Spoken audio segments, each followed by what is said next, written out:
We had been together so long that she did call him daddy. And all she wanted to know afterwards was, why did daddy hurt her?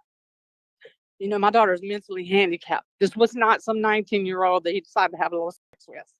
This was a mentally handicapped person that cannot do anything for themselves. So this is not, oops, I slept with her 19-year-old daughter. So my wish is that he just stay in for every second that was allowed by the law. Now, he is serving a 25-year sentence. His full term date is 11/27/2027, so he is trying to get out 3 years early. Let's see if the parole board thinks he served enough time or not. We're going to get started now. Mr. Boone, tell us what you did to get you in there, what led up to it, and why should we consider letting you out today? Yes, sir. In 2002, I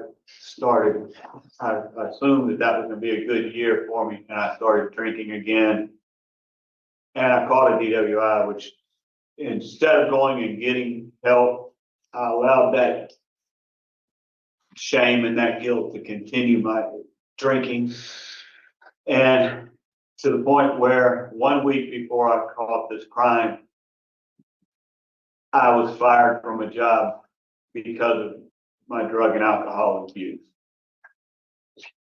The morning of the crime, my wife at the time woke me up and told me that I was going to have to be the caregiver for my stepdaughter, because she was going to have to go to work and we didn't have a caregiver coming in that day. So as soon as my wife left for work, I went out to the truck and got a bottle of vodka and came back in to fill myself a drink. Went back to the bedroom and rolled myself a joint and turned on some pornography and began to masturbate.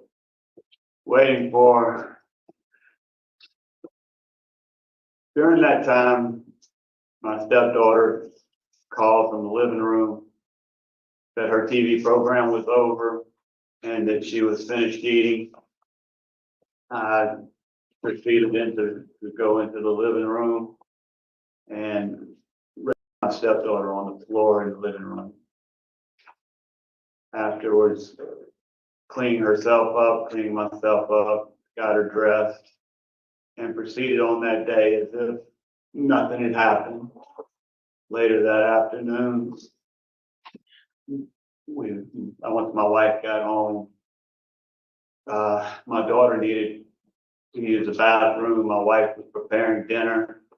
My wife asked me to bring her, if I would take her. I said yes. When I did, I noticed that there was some blood in her underpants. So I hurried out of the bathroom to go get some clean ones so that maybe I could hide the fact of what had happened earlier that day. My wife heard the commotion. She immediately came in, confronted me. I confessed. She immediately took Brittany and got her in the van and left. At that time, I knew that I was in trouble. I wrote her a note telling her that I loved her, but I wasn't going to go to prison. And I got in my truck and left as well. Later, my wife called me, told me that the police were looking for me. So I turned around and it was the next morning by then. I turned around and came back, called a friend who was also an attorney, got him to come with me. He come and met me at my house to bring me to the police department to turn myself in. At that time, I went in the medicine cabinet and got a bottle of pills and took a whole bottle of pills before I turned myself in, hoping to kill myself. I went and turned myself in After being booked, I was put in a holding cell. And when I woke up again, I was in an ambulance on my way to the hospital. And it was told to me that my victim found one of the pills that I had taken and told her mother about it. And that's what saved my life. All right, why should we let you out today? So, in my 21 years of incarceration, I've come to the conclusion that I cannot be around drugs or alcohol. And I have tried my best to get all the help I can get. I've also turned my life over to helping others as part of my new lifestyle. I seek others to help, and I've been an instructor now for approximately about 12 years of teaching air conditioning and refrigeration to my fellow inmates so they can get scared. So they can learn skills that when they go out, they won't have to do anything stupid again for money, that they'll have the skills and to be able to work. Also, I've been working on myself and trying to make sure that I have a understanding of what it was that caused me to act out like I did. Okay. Okay, now we're gonna go to the warden. Warden, what do you have to say about Mr. Boone? I don't have anything to add, sir. Okay. Then we're gonna go to those that are in favor. Jackie Boone Senior, brother.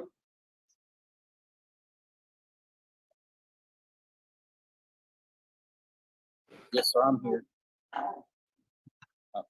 Would you like me to speak now? Can you hear me? Yes, sir. Yes, sir.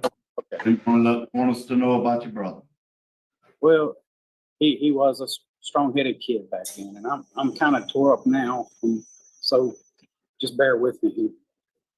But he was a strong-headed kid, and a lot of things just went wrong. It spiraled out of control. I could tell it was spiral, and I couldn't do anything for it. I feel guilty about that now. Can't say much more about it. He has changed. I can tell you right now, he is not the same person he used to be at all. I talk with him pretty much at least once or twice a month, and I try to go down there, but I don't get down there enough either. I love him to death, and I'm telling you right now, he's not the same person he was then. I mean, we know what happened, and it was terrible, but he's not the same person. He's given his life to Christ. He's done the things that and it's not just speaking either. He's really tried to turn himself around, and he's helped other people. And I know people who came out that know him and say that he's exemplary. So, I mean, there's not much I can say other than that. He's a great kid. Well, he was a great kid then, and he messed up, but he at least took the responsibility and did what he was supposed to do. Didn't make everybody chase him down and do all that. And you understand him. So I'm sorry I can't speak right now. That's okay. Thank you for participating. Dr. Sanders? Yeah, you can.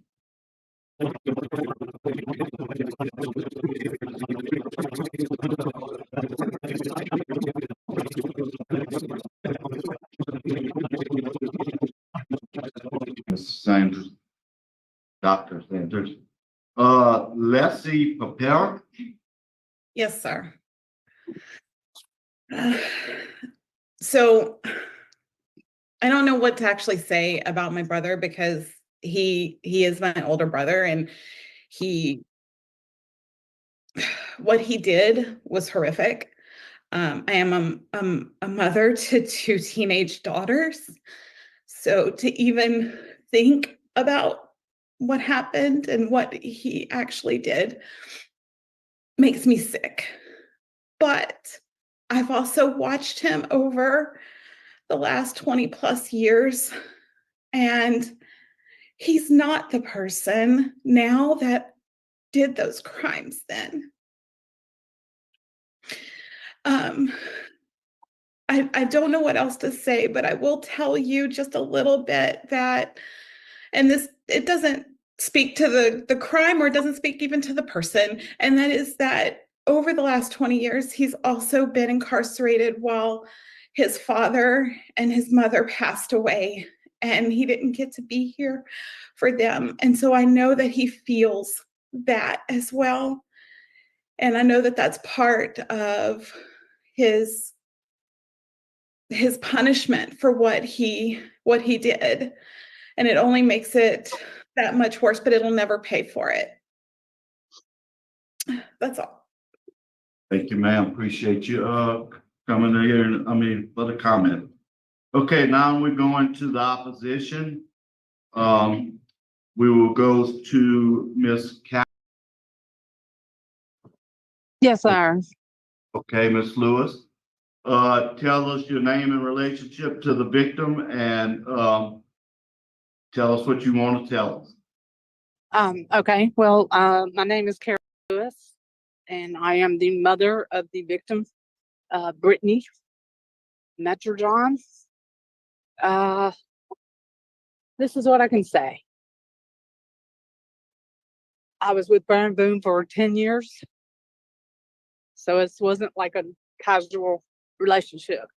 I do not recall drugs.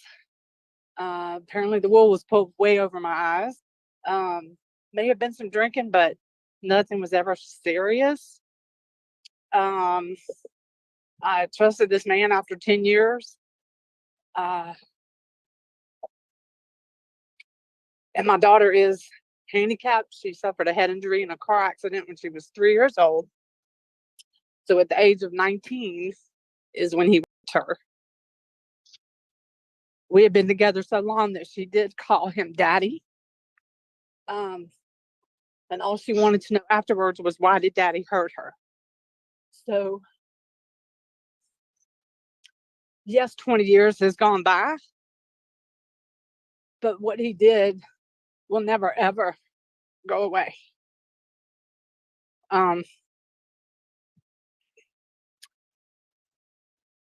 I'm opposed to him getting out anytime soon. I think, unfortunately, I would love for laws to be looked at. And, my daughter is mentally handicapped. This was not some 19-year-old that he decided to have a little sex with. This was a mentally handicapped person that cannot do anything for themselves. So this is not, oops, I slept with her 19-year-old daughter. So my wish is that he just stay in for every second that was allowed by the law. And I wish that the law would change, and then nobody would be allowed to come down on the charge for something like that. But that's neither here nor there. I am opposed, and those are the reasons why. Once again, this was a handicapped person that could not say no, could not understand what happened to them. So I'm begging the pardon board to please just let him spend the rest of the time that was allowed by the law that says you have to spend this much time in there for raping a handicapped child. Thank you. Thank you, ma'am. We know it's very tough, but we appreciate you being here. Miss Lynette Guthrie, victim's aunt. Hi, yes, this is Lynette Guthrie. The victim is my niece, and I am sister to Carolyn Lewis. I am opposed to any parole prior to his sentence being carried out, full sentence. His act of raping my niece has changed the entire life of my niece and my sister. My niece can do nothing for herself. She does not walk. She does not, there, she is mentally handicapped from a traumatic brain injury and lots of damage to her body. There will never be a time that there is going to be trust for someone to stay alone with my niece. That was taken away.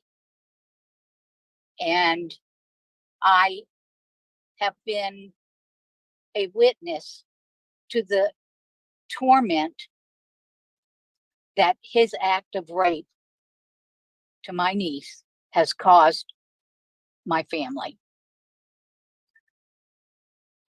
I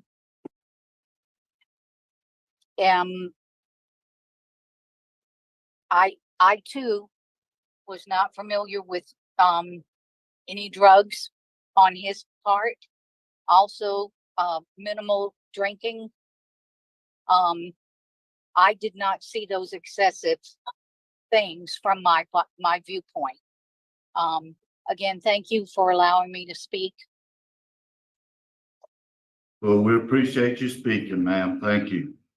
Okay, this case was assigned to Ms. Ledoux. Ms. Ledoux, would you lead the questioning, please?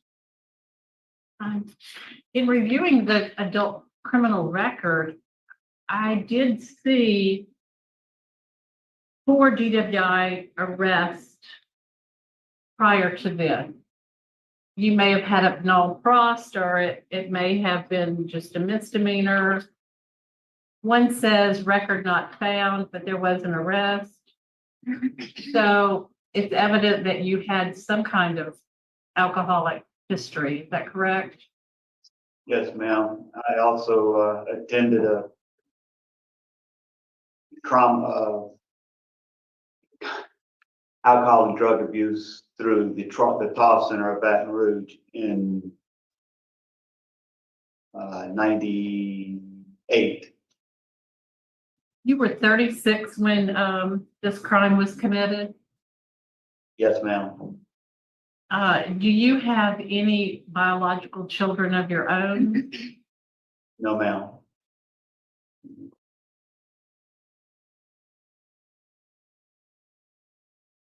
I mean, we've discussed, last write-up was in 2019.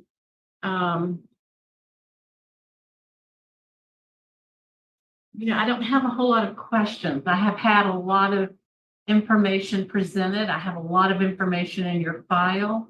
But I don't have a lot of questions that need to be answered still. Okay. My colleagues may have some questions. I have no questions. Any questions? I have no question. What was your original charge? I was originally charged with aggravated rape. Okay, I have no further questions either. Is the panel ready to vote?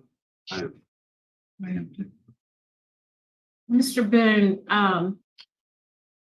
you were granted a plea agreement to 25 years. I want to commend you for your outstanding prison record. That the things that you have accomplished are extremely noteworthy. You have completed all of your sex offender classes.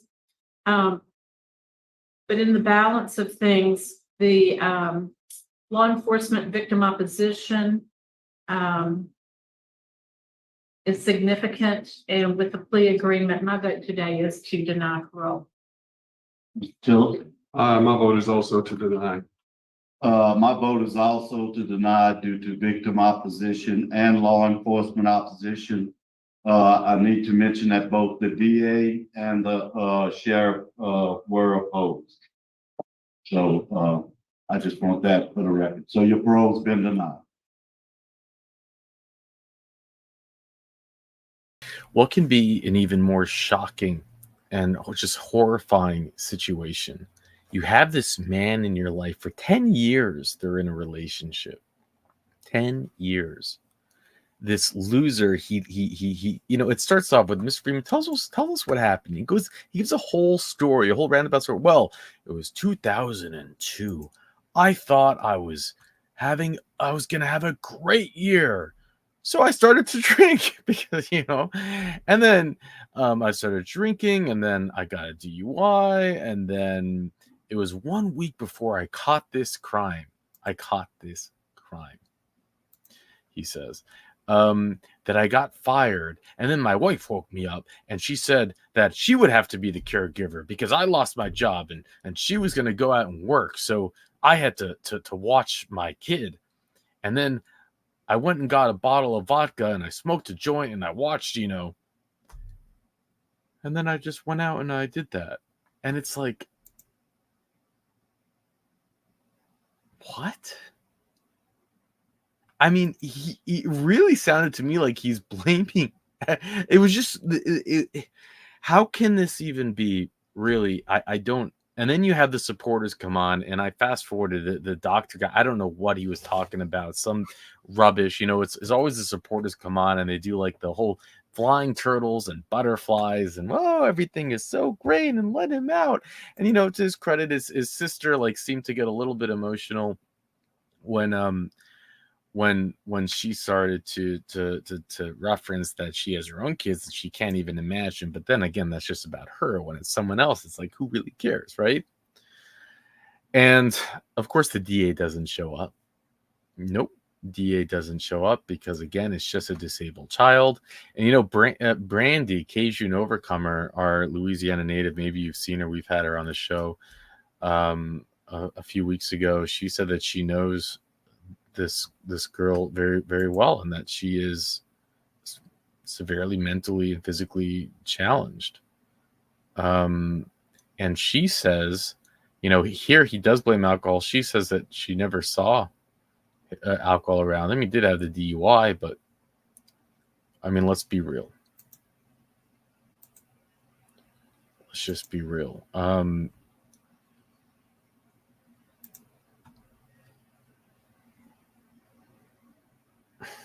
And you know, something else that stuck out to me, he doesn't start, he goes through the whole story without any emotion.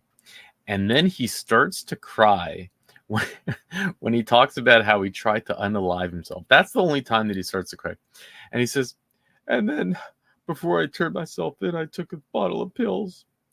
And my victim found the one pill and told her mother. And that saved my life. And he's crying, and it's like, shut up. Like, what is he? What's his point there? It's like, what, like, why are you saying that? Are you trying to say that she somehow saved your life? And that's it. And then he came to the conclusion he can't be around drugs and alcohol because otherwise he just might go and do that to you know, a disabled girl.